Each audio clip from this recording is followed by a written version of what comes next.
जूलाई महीने का 14 रविवार संत अन्ना जोआकिम के पावन पर्व का सबसे निकट रविवार संत पापा फ्रांसिस के द्वारा हमारे लिए घोषित world day of grand parents and Elder day. दादा दादी नाना नानी एवं सभी बुजुर्गों के नाम पर समर्पित दिन। मैं हमारे कैटेकिज्म के सभी बच्चे लोगों के नाम पर आप सभी लोगों को आज के पावन दिन की शुभकामनाएं देता हूँ। आपके ऊंचे विचार एवं अनमोल शब्दों के द्वारा हमें ईश्वर का ज्ञान प्राप्त होता है।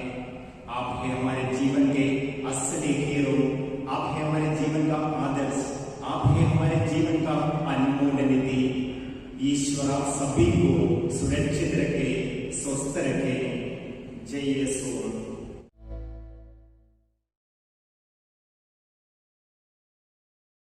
सभी को जय यीशु।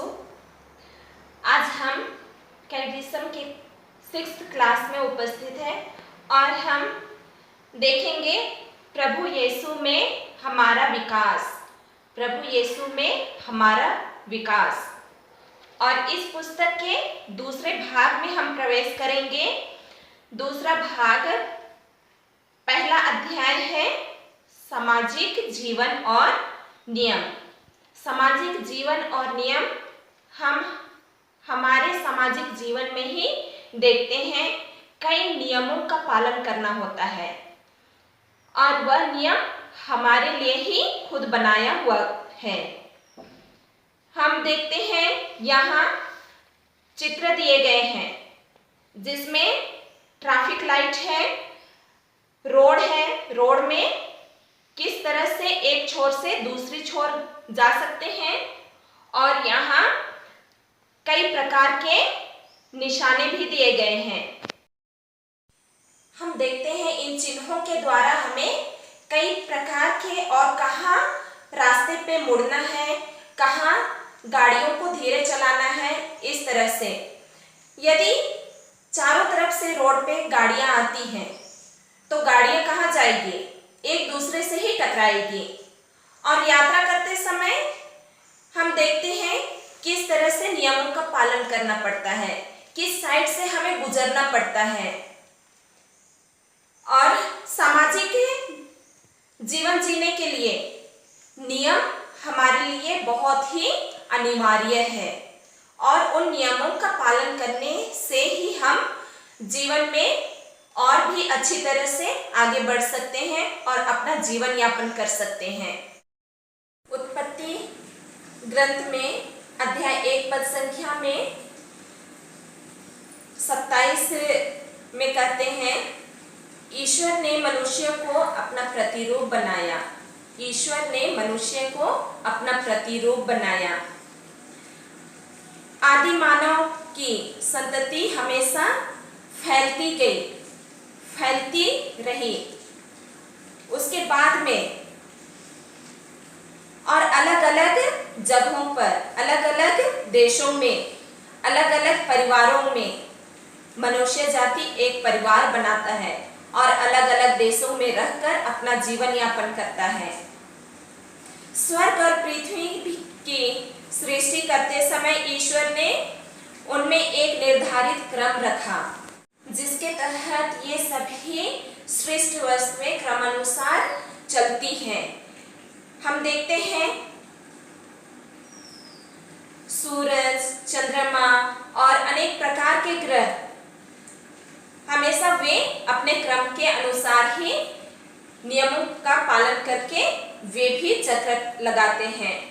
इसी प्रकार हम देखते हैं अनेक कई मौसम आते रहते हैं। बारिश का मौसम, गर्मी का मौसम, ठंड का मौसम, और ये भी एक नियमों की तहत में ही चलते हैं।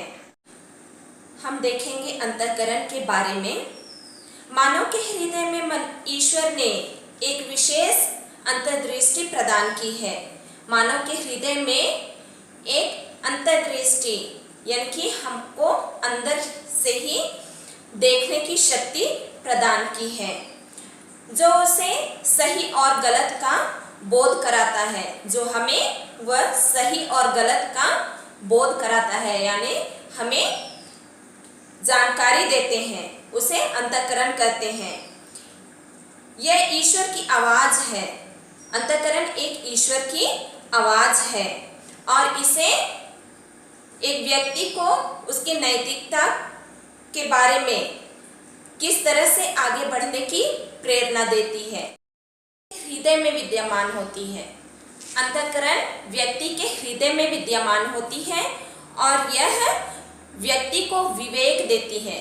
यह व्यक्ति का विवेक है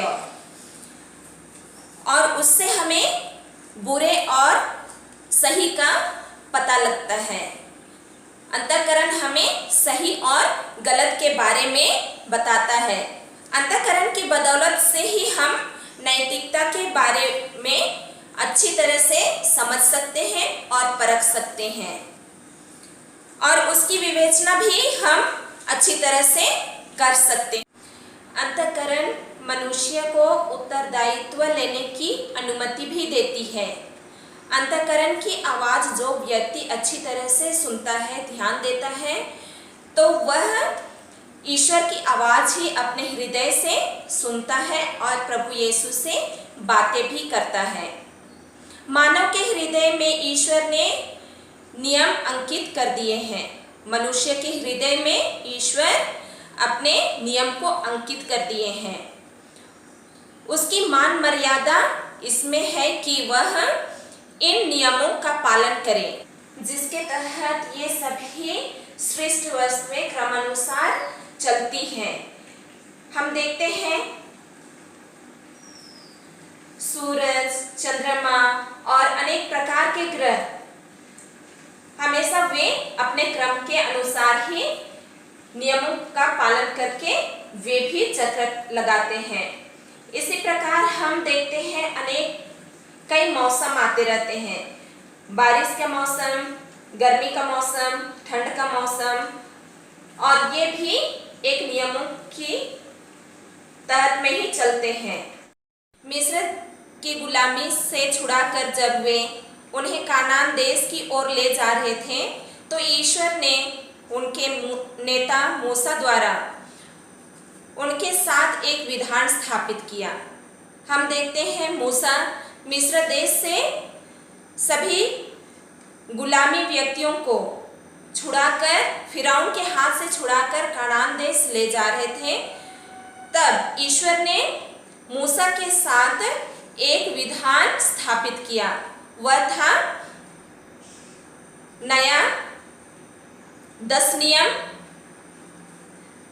और 10 नियम ईश्वर ने मूसा के हाथ में देकर लोगों को दिया। हम निर्गमन ग्रंथ अध्याय 19 पद संख्या 5 में देखते हैं, ईश्वर कहते हैं, यदि तुम मेरी बात मानोगे और मेरे विधान के अनुसार चलोगे, तो तुम सब राष्ट्रों में से मेरी प्रजा बन जाओगे, क्योंकि समस्त पृथ्वी मेरी है। लोगों ने इस विधान के पालन के लिए अपनी स्वीकृति दी। जब मूसा ईश्वर के दिए गए नियमों को लेकर लोगों के पास आए, तो सभी लोग उसकी सहमति दी, उसे स्वीकार किया।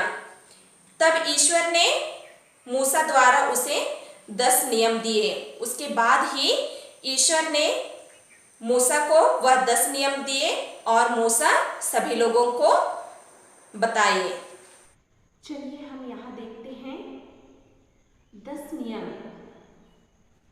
10 नियम जो प्रभु यीशु ने मूसा के हाथ में थमाए थे, मूसा के हाथ में दिए थे, जिससे वे सभी इस्राएलियों को बता सके।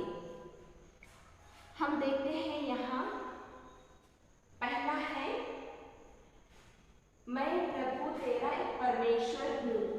अपने प्रभु परमेश्वर की आराधना करना, उसको छोड़ और किसी की नहीं। प्रभु यीशु को छोड़ के किसी की आराधना नहीं करनी चाहिए। दूसरा है, अपने प्रभु परमेश्वर का नाम व्यर्थ न लेना। प्रभु यीशु का नाम व्यर्थ नहीं लेना चाहिए। कहीं भी हम प्रभु यीशु के नाम पे कभी कभी कई लोग कसम खाते हैं, ऐसे व्यर्थ में प्रभु का नाम नहीं लेना है। तीसरा यहाँ कहा जाता है प्रभु का दिन पवित्र रखना। प्रभु का दिन पवित्र रखना। प्रभु का दिन पवित्र रखना, इससे क्या हम समझते हैं? जो प्रभु का दिन है, रविवार का दिन है, तो उस दिन में हमेशा प्रभु यीशु के साथ अधिकतर समय बिताना चाहिए और उनसे बातचीत करना चाहिए, जिससे हमारा संबंध हमेशा मजबूत रहे प्रभु के साथ। और यहाँ चौथा में कहा जाता है माता पिता का आदर करना। हमेशा माता पिताओं का आदर करना है। पांचवा में कहा है मनुष्य की हत्या न करना। मनुष्य की हत्या न करना। छठवां व्यभिचार न करना। पांचवा चोरी न करना। सातवां में है चोरी न करना। आठवां झूठी गवाही ना देना। झूठी गवाही ना देना। नौवां पराई स्त्री की कामना ना करना। पराई स्त्री की कामना ना करना। 10वां है पराये धन पर लालच ना करना। पराये धन पर लालच ना करना। तो यहाँ हम देखते हैं ये सभी आज्ञाएं किस पर आधारित रहती है? प्रेम पर आधारित रहती है। ये सभी आज्ञाएं प्रेम पर आधारित रहती हैं। और देखते हैं यहाँ पहला, दूसरा और तीसरा। पहला, दूसरा और तीसरा जो ये आज्ञाएं हैं, ये ईश्वरीय प्रेम पर इंगित करती है, हमें आकर्षित करती है, ईश्वर प्रेम की ओर आकर्षित करती है। और बाकी 7 यहाँ बाकी है, 4 से लेकर के 10 तक का आज्ञाएं हैं, पड़ोसी प्रेम को प्रदर्शित करती हैं, पड़ोसी प्रेम की ओर इंगित करती है। यद्यपि अधिकांश आज्ञाएं नकारात्मक रूप में प्रकट की गई है, अधिकांश आज्ञाएं, अधिक से अधिक आज्ञाएं जो है नकारात्मक रूप में प्रकट करती हैं, लेकिन इनमें छिपे हुए सकारात्मक भावनाओं को भी हमें जानना चाहिए। सकारात्मक भावनाओं को भी हमें समझना चाहिए। नए विधान में प्रभु यीशु के आगमन से पुरानी आज्ञाओं की पूर्ण हो जाती है। नए विधान से प्रभु यीशु के आगमन से पुरानी आज्ञाओं की पूर्ण हो जाती है। और यह न समझो कि मैं संहिता अथवा नबियों के लेखों को रद्द करने आया हूँ। उन्हें रद्द करने नहीं बल्कि पूरा करने आया हूँ। मैं तुम लोगों से यह कहता हूँ, आकाश और पृथ्वी भले ही टल जाए, किंतु संहिता की एकमात्र अथवा एक बिंदु भी पूरा हुए बिना नहीं टलेगा। यहाँ संत मत्ती अध्याय 5 पद संख्या 17 से 18 में प्रभु यीशु कहते हैं, यह ना समझो कि मैं संहिता अथवा नबियों के लेखों को रद्द करने आया हूँ। उन्हें रद्द करने नहीं बल्कि पूरा करने आया हूँ। प्रभु यीशु कहते हैं जो नियम है, जो लेख है, नबियों के द्वारा जो पहले से लिखा गया था पुराने नियम में, तो ये इस नए नियम में प्रभु यीशु उन्हें रद्द करने नहीं बल्कि उसे पूरा करने के लिए आए हैं। मैं तुम लोगों से यह कहता हूँ, आकाश और पृथ्वी भले ही टल जाए, किंतु संहिता की एक मात्रा अथवा एक बिंदु भी पूरा हुए बिना नहीं टलेगा। यानी कि प्रभु यीशु उन सबको पूरा करेंगे जो पुराने नियम में बताए गए हैं, उसको नए नियम के अनुसार प्रभु यीशु उन्हें पूरा करेंगे। एक बार एक धनी व्यक्ति ने प्रभु यीशु के पास आकर पूछा। एक धनी व्यक्ति प्रभु यीशु के पास आकर पूछता है, गुरुवर, अनंत जीवन पाने के लिए मुझे क्या करना चाहिए? अनंत जीवन पाने के लिए मुझे क्या करना चाहिए? तो प्रभु यीशु कहते हैं, यदि तुम जीवन में प्रवेश करना चाहते हो तो आज्ञाओं का पालन करो।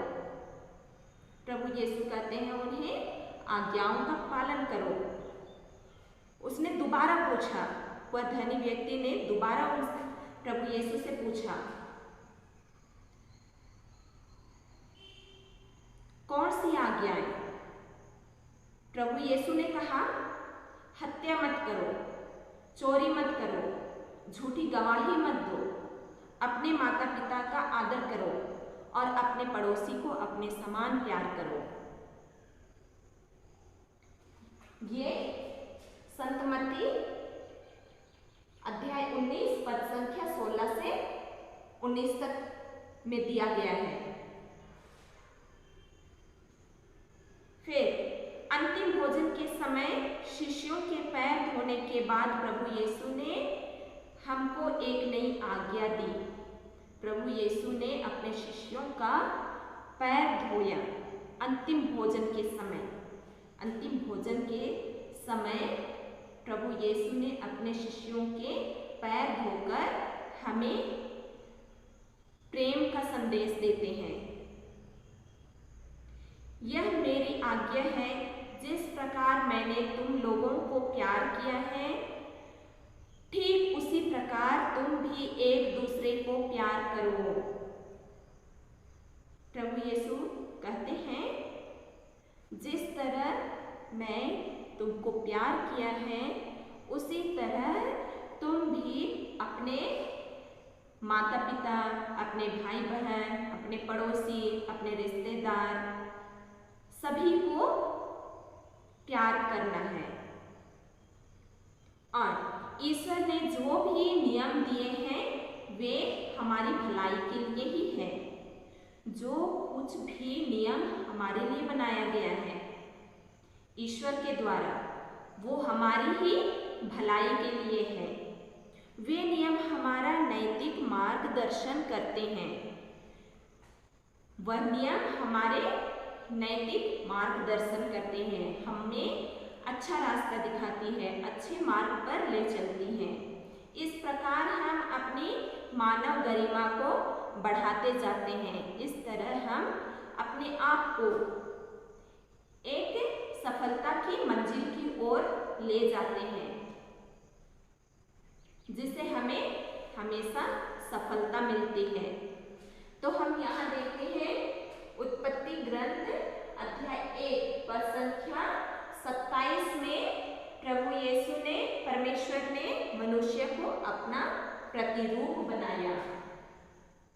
दूसरा में है निर्गमन ग्रंथ अध्याय 20 पद संख्या 1 से 17 में, यदि तुम मेरी बात मानोगे और मेरे विधान के अनुसार चलोगे तो तुम सब राष्ट्रों में से मेरी अपनी प्रजा बन जाओगे, क्योंकि समस्त पृथ्वी मेरी है।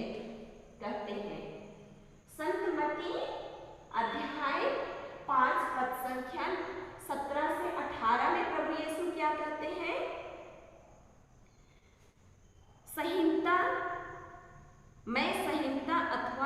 नबियों के लेखों को रद्द करने नहीं, उन्हें पूरा करने आया हूँ। मैं तुम लोगों से यह कहता हूँ, आकाश और पृथ्वी भले ही टल जाए, किंतु संहिता की एक मात्र अथवा एक बिंदु भी पूरा हुए बिना नहीं टलेगा। फिर संतमती अध्याय 19 पद संख्या 16 से 19 में कहते हैं, यहाँ धनी व्यक्ति प्रभु यीशु से पूछते हैं, गुरुवर, अनंत जीवन प्राप्त करने के लिए कौन सा भला कार्य करना है? कौन सा भला काम, कौन सा अच्छा काम मुझे करना है? तो प्रभु यीशु ने उत्तर दिए हैं इस वाक्यांश में, यदि तुम जीवन में प्रवेश करना चाहते हो तो आज्ञाओं का पालन करो, कहते हैं। फिर दोबारा जब पूछने से प्रभु यीशु कहते हैं, हत्या मत करो, चोरी मत करो, झूठी गवाही मत दो, अपने माता पिता का आदर करो और अपने पड़ोसी को अपने समान प्यार करो, कहते हैं। फिर संत यूहन्ना अध्याय 15 पद संख्या 12 में कहते हैं, अंतिम भोजन के समय, अंतिम बियारी के समय प्रभु यीशु अपने शिष्यों से कहते हैं, यह मेरी आज्ञा है कि जिस प्रकार मैंने तुम लोगों को प्यार किया है, ठीक उसी प्रकार तुम भी एक दूसरे को प्यार करो।